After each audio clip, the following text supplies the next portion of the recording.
Good morning, everyone. It's Dominic. Morning, Nick. Berard at Keller Williams. And it is the morning after the election, so we're a little tired here. We stayed up all night kind of watching what was happening, but this morning we were able to get back to it and continue reading through The Millionaire Real Estate Agent. And today we read about the economic model. So there are three models. And the most, well, not the most important, but one that we need to definitely focus on, because I think it's one that's lacking in most people's business, is the economic model. And what we mean by that is everybody has an economic model, whether it's something you follow or whether it's something you don't. It's there. I mean, you spend money in real estate, you earn money in real estate, and you net money in real estate.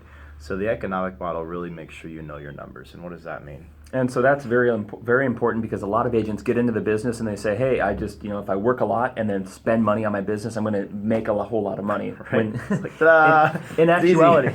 So I think that the most enlightening part of the economic model is knowing your numbers and start with the end in mind. Start with the whatever income that you're looking to generate, because then we can work backwards. So start with the end in mind and work backwards. It's a reoccurring theme that we see here. Mm-hmm. And well, it's simple, sometimes not easy. There's a formula in there that helps you.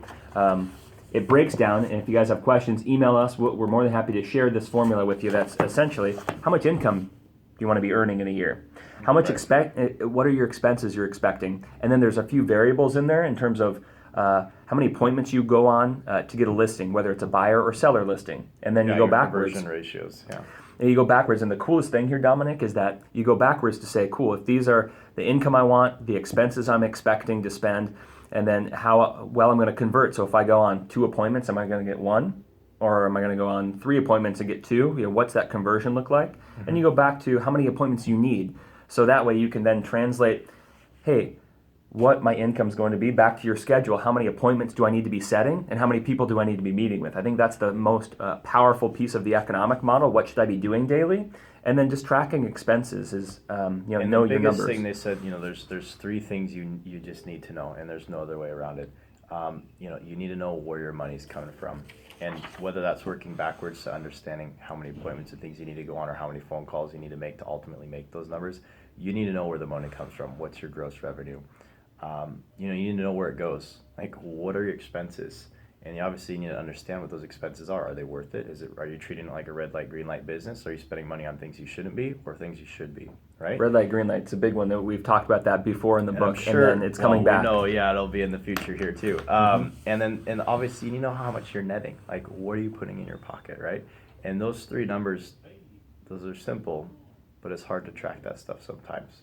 One of my favorite quotes, Dominic, is that a lot of agents are concerned with their GCI, what's their gross income, because that's what we like to talk about. Say, that's the I made money number, mm-hmm. Yeah. And I love this quote: gross income is for vanity, net income is for sanity. So again, the economic model, at the end of the day, how much money are we able to bring home to our families and live off of and make a life around?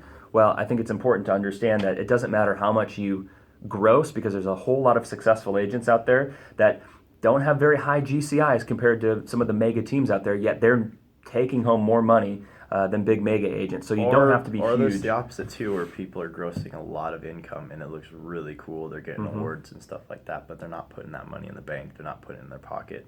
They're not necessarily following a good economic model, and they're wasting that money. So the economic model is super important, and the first time I read this book, I didn't get it.